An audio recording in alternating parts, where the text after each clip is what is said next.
Assalamualaikum warahmatullahi wabarakatuh. Jumpa kembali di channel Suara Malam. Untuk kali ini saya akan membawakan cerita kiriman email dari Afifah Nur 24 yang berjudul Jimat Pemberian Pak D. Jarwo. Apabila ada teman-teman yang ingin baca sendiri ceritanya, nanti saya lampirkan linknya di kolom deskripsi. Sebelum kita lanjutkan ke ceritanya, jangan lupa subscribe, komen, dan tekan tombol lonceng notifikasinya. Sebut saja namaku Sarah. Aku akan menceritakan kejadian yang dialami oleh temanku.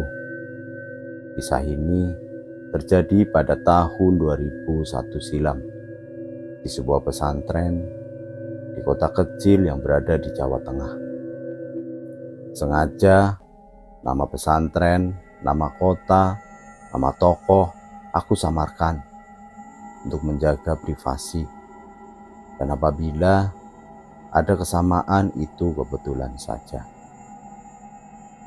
Langsung saja ke ceritanya.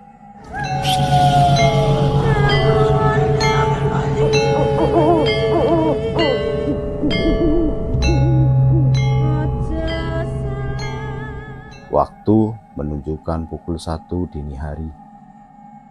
Aku terjaga dari tidurku. Aku mendengar suara langkah kaki menuruni tangga. Kebetulan kamarku persis berada di samping tangga.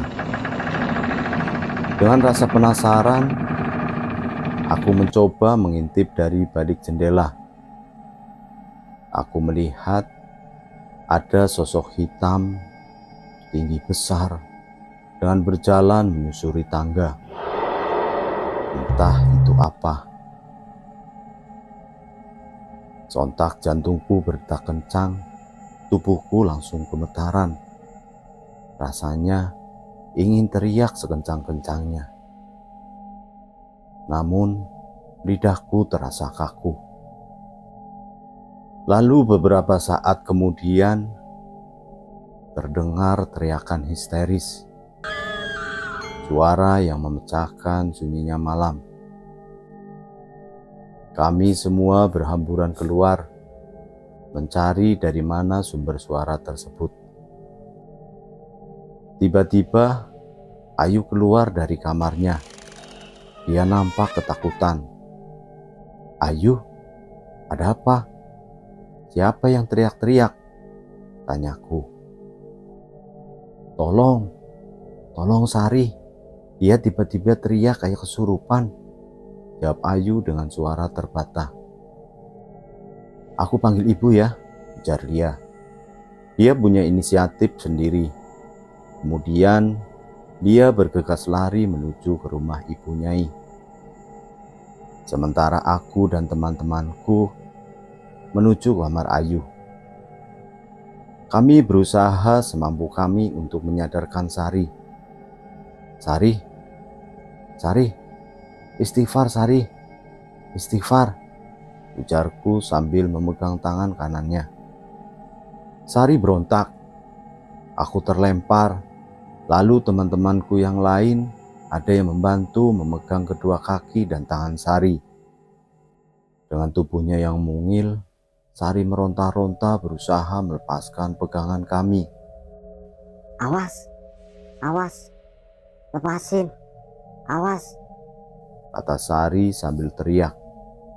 Matanya tajam memandangi kami satu persatu, seolah-olah sedang mencari seseorang. Lalu Sari tertawa. "Hahaha, mana Ayu? Ayu, sini Ayu." Sari terus memanggil-manggil nama Ayu.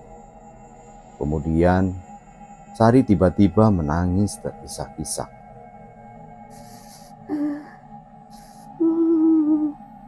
"Tega kamu Ayu, tega sama aku." Sari terus menangis. Entah apa yang sebenarnya terjadi Sari dan Ayu. Suasana semakin mencekam.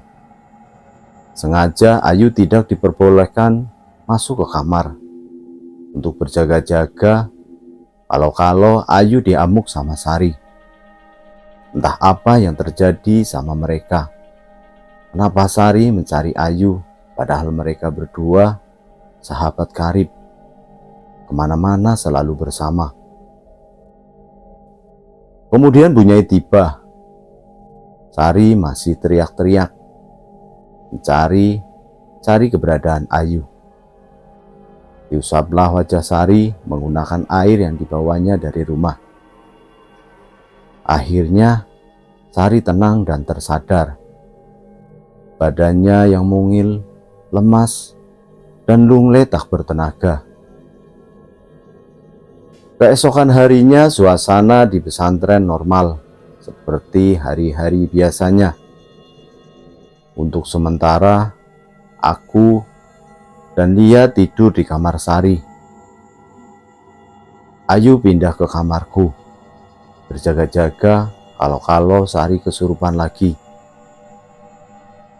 Setelah rutinitas selesai, kami beranjak tidur di kamar kami. Malam kian larut, suasana menjadi hening. Cuaca yang semakin dingin membuat tidur kami menjadi lebih nyenyak. Dan ternyata benar saja, pas dini hari, kejadian yang dialami oleh Sari terjadi lagi. Tiba-tiba Sari tertunduk. Dia menggeram.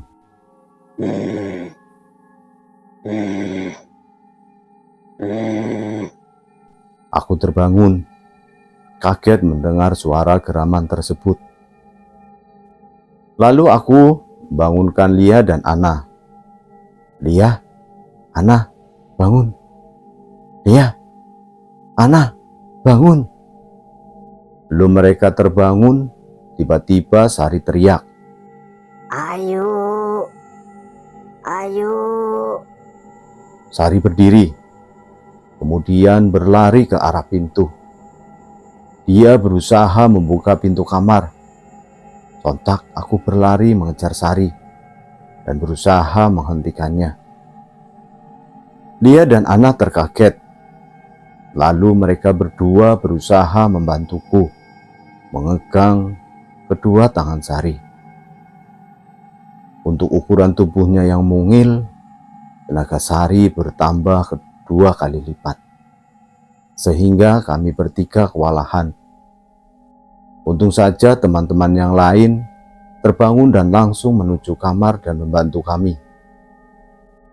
Sambil menunggu Ibu Nyai datang, kami berusaha membacakan doa-doa agar Sari cepat tersadar kembali.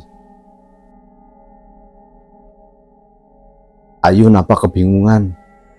Kenapa kalau Sari kesurupan selalu memanggil-manggil namanya. Ayu mencoba membaringkan diri mendekati Sari. Sari? Sari? Sar? Tanya Ayu. Sari yang tadinya tertunduk langsung mengangkat kepalanya. Dengan tatapannya yang sinis, Sari memandangi Ayu dari atas ke bawah. Ayu, kenapa kamu tega kepadaku? Tanya Sari. Apa maksud kamu, Sar?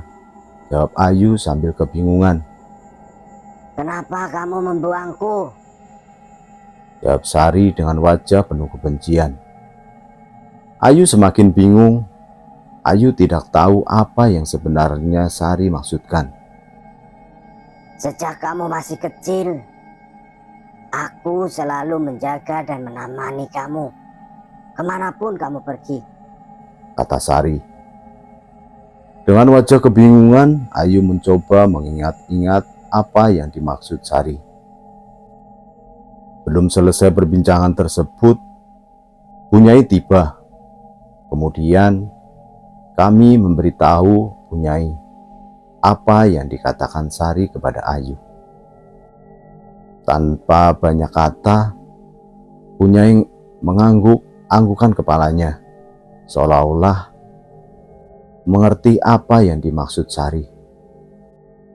Kemudian Bunyai membasuh wajah Sari menggunakan air doa yang dibawanya, air doa yang sengaja dibuat oleh Pak Kiai. Sari meminumnya seteguk demi seteguk. Setelah keadaan mulai tenang, kami semua kembali ke kamar kami masing-masing. Sari tertidur, dia nampak kelelahan, dia tak tahu apa yang baru saja terjadi padanya. Ayu nampak gelisah. Dia berusaha memejamkan kedua matanya. Dia miringkan badannya ke kanan dan ke kiri, namun matanya masih belum juga terpejam. Malam mulai beranjak pagi. Sayup-sayup terdengar suara azan subuh. Ayu membangunkanku. Zara, bangun, udah subuh. Iya, jawabku sambil mencoba membuka mata yang terasa berat. Nanti temani aku izin ke ibu ya, ujar Ayu. Izin kemana? Jawabku sambil berusaha bangun. Izin pulang, jawabnya singkat. Aku mengangguk sambil membereskan tempat tidur dan bersiap-siap untuk sholat subuh berjamaah. Suasana di luar sudah mulai riuh.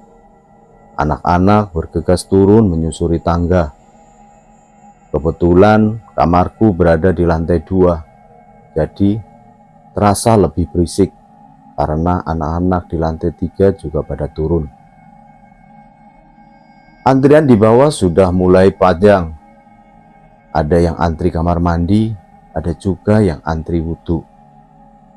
Seperti biasa, sehabis sholat subuh kami ngaji dan dilanjutkan kegiatan lain.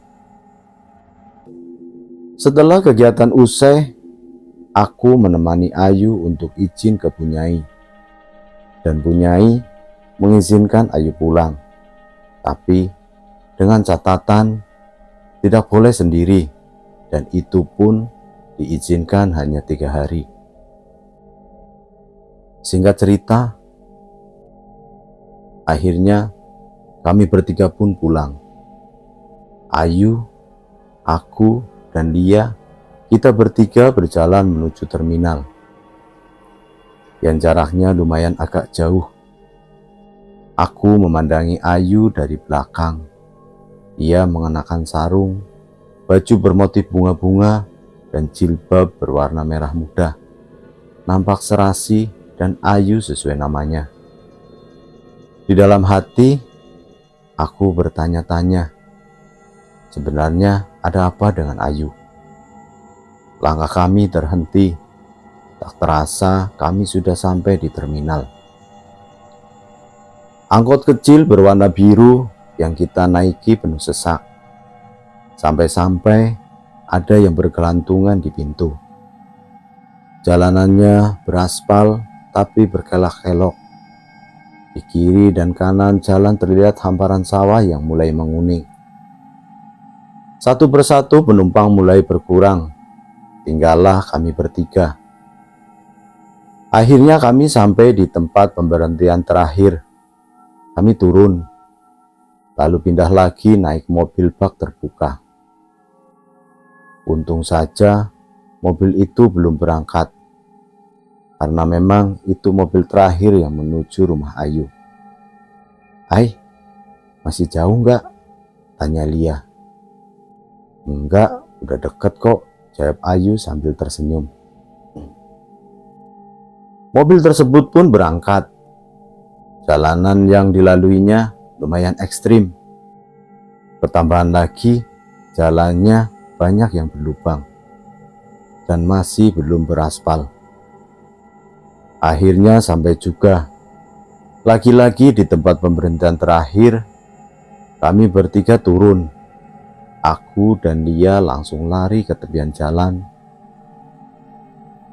Perut kami rasanya mual, kepengen muntah.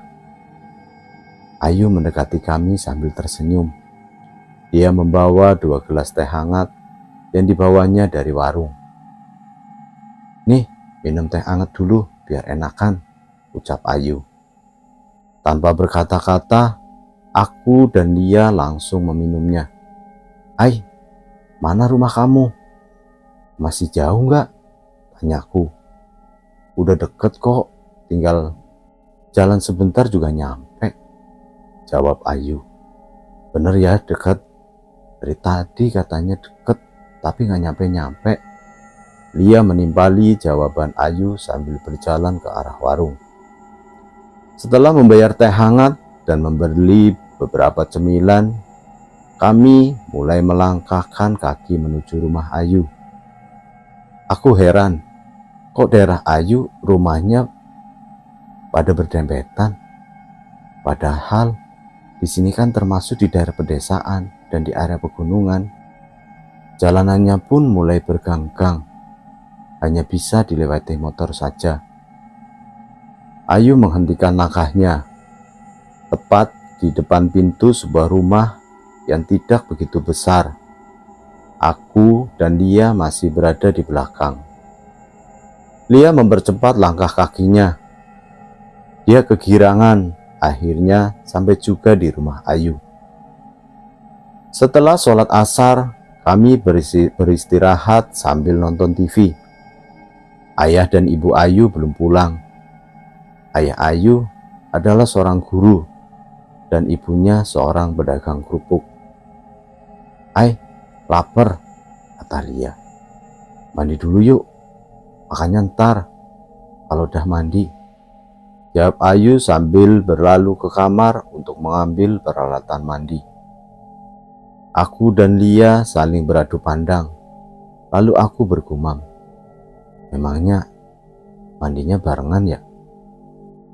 Aku sama Lia mengikuti Ayu, berjalan menuju pemandian umum yang letaknya berada agak jauh dan jalanannya menurun.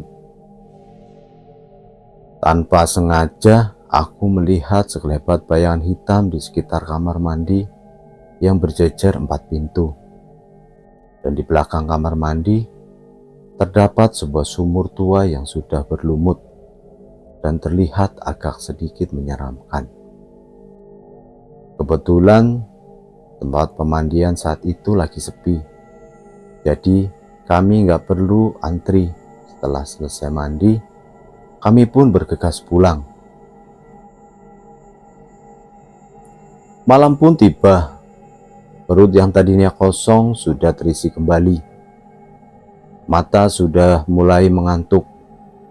Di sampingku, Lia, dia sudah berada di alam mimpi. Dan tak lama, aku pun terlelap.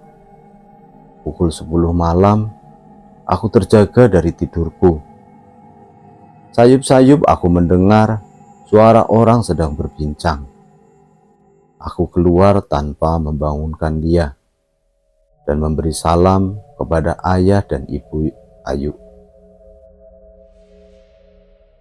Aku menceritakan semua kejadian yang terjadi di pesantren dan menanyakan apa yang sebenarnya terjadi pada Ayu. Mungkin ayah dan ibu Ayu bisa membantu mencari tahu sebabnya. Lalu ibunya Ayu masuk ke kamar. Dia kembali dan meletakkan sesuatu di atas meja. Aku terbelalak melihat ada seutas benang putih menyerupai kalung dengan liontin kotak berwarna hitam yang terbuat dari kain. Mungkin ini penyebabnya, kata ibu. "Apa itu, Bu?" tanyaku spontan. Kemudian ibu Ayu menceritakan bahwa dulu sewaktu Ayu masih kecil sering sakit-sakitan. Dibawa berobat ke bidan, sembuh paling seminggu, lalu kambuh lagi. Sudah pernah dibawa ke rumah sakit dan diperiksa secara menyeluruh, namun tidak ada kelainan apa-apa. Akhirnya sama Mbak Mirah, Ayu dibawa ke rumah Pak Dejarwo. Oh iya, Mbak Mirah adalah neneknya Ayu. Warga di situ sering meminta tolong ke Pak Dejarwo. Walau usia Pak Dejarwo masih tergolong muda, hanya terpaut 5 tahun dari ayahnya Ayu, dia bisa dimintai tolong sama warga, terutama masalah yang berkaitan dengan hal-hal yang berbau klinik. Saat itu kondisi Ayu sangat memprihatinkan. Badannya kurus, perutnya buncit, persis seperti anak yang sedang cacingan. Mbak Mirah mengutarakan kedatangannya. Sambil menggendong Ayu, Mbak Mirah menceritakan semua. Pak Dejarwo pun mengerti. Kemudian ia masuk ke dalam kamarnya. Selang beberapa lama, Pak Dejarwo keluar sambil membawa benda kecil segi 4 dibungkus kain hitam. Mbah, ini saya buatkan jimat supaya Ayu nggak sakit-sakitan lagi, kata Pak Dejarwo. Tapi ada syaratnya, katanya lagi. Syaratnya apa, Wo? Tanya Mbah Mirah. Syaratnya, sebelum dipakaikan jimatnya, Ayu harus dimandikan kembang 7 rupa terlebih dahulu, jawab Pak Dejarwo sambil memasang benang berwarna putih agar menyerupai sebuah kalung. Oh iya, jangan sampai dilepas. Kalau mau dilepas harus ke sini dulu, ujar Pak Dejarwo. Kemudian Mbah Mirah pulang sambil menggendong Ayu di belakang punggung rentanya dengan menggunakan kain jarit yang telah usang. Di perjalanan pulangnya, Mbak Mirah sesekali berhenti di depan rumah tetangga dan meminta izin untuk memetik bunganya.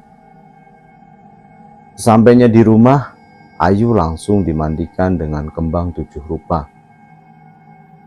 Kemudian dipakaikan kalung kain yang diberi Pak Dejarwo. Setelah Ayu memakai kalung tersebut, Ayu tak pernah sakit-sakitan lagi. Badannya yang dulu kurus berangsur-angsur kembali normal, seperti anak-anak pada umumnya.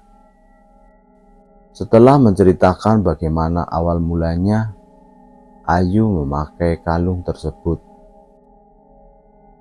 Udah malam, sekarang kalian tidur dulu.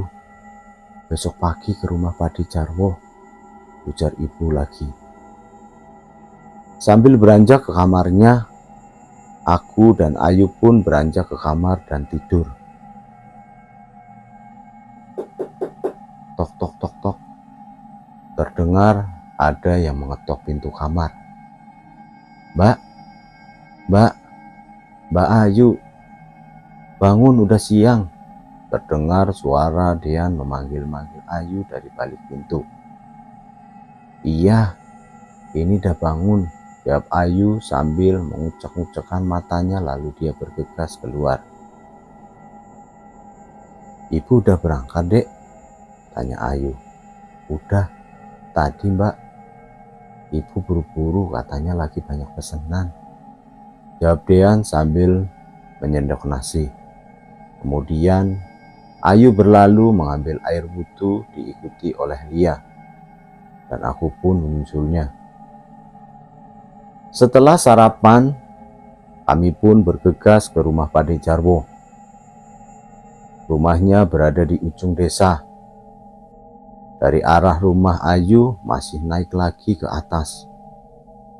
Kami berjalan menyusuri jalan setapak yang berkelok dan menanjak. Ayu berjalan paling depan diikuti olehku dan Lia. Dari kejauhan nampak rumah yang tidak terlalu besar, berdindingkan anyaman bambu. Halamannya tidak terlalu luas dan di depan rumahnya tersusun rapi aneka jenis tanaman. Suasananya lebih sejuk dan udaranya terasa lebih dingin.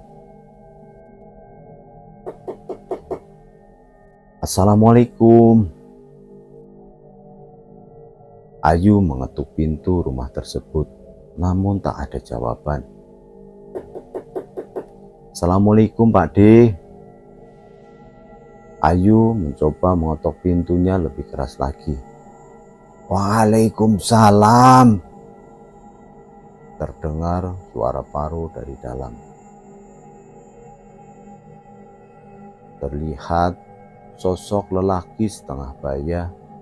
Dia mengenakan baju koko berwarna putih kekuningan dengan memakai peci hitam yang warnanya agak sedikit kecoklatan, serta mengenakan sarung kotak-kotak yang sudah lusuh. Oh, Ayu, sini masuk, ajak teman-temanmu, kata Pade Jarwo sambil mempersilahkan untuk duduk.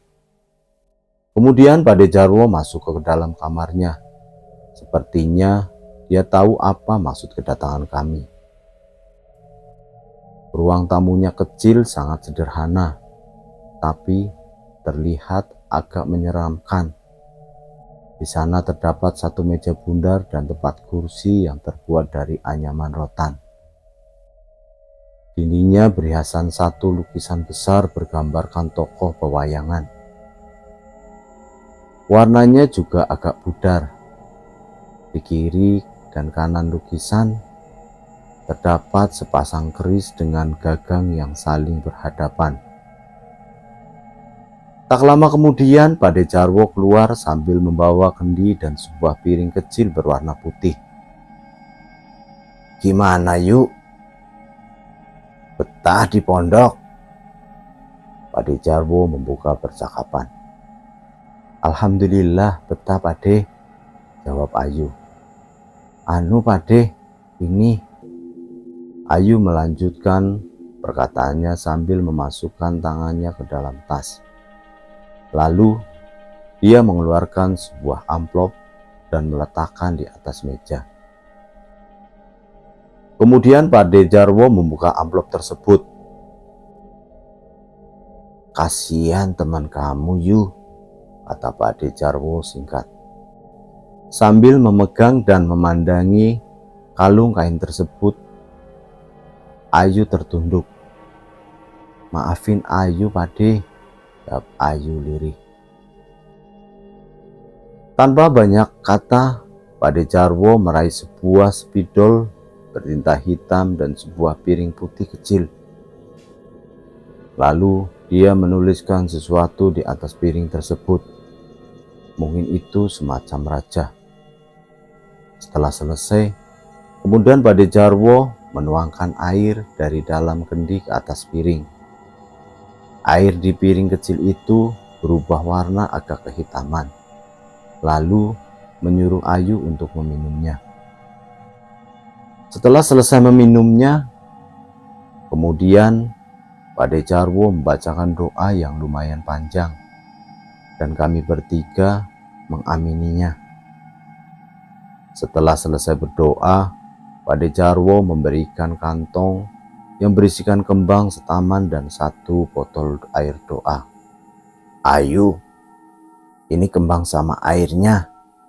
Nanti dipakai buat mandi, campur di bak mandi, dan ini baca doanya. Dibacanya sebelum kamu menyiramkan air ke kepala, kata Pade Jarwo. Iya Pade, jawab Ayu. Pakde, kenapa yang kesurupan kok malah teman Ayu? Padahal teman Ayu kan gak tahu apa-apa. Ayu melanjutkan percakapannya. Tadinya kamu yang mau diganggu, tapi gak bisa, jawab Pade Jarwo sambil meraih korek dan menyalakan rokok lintingannya. Jadinya mengganggu orang yang ada di sekitar kamu.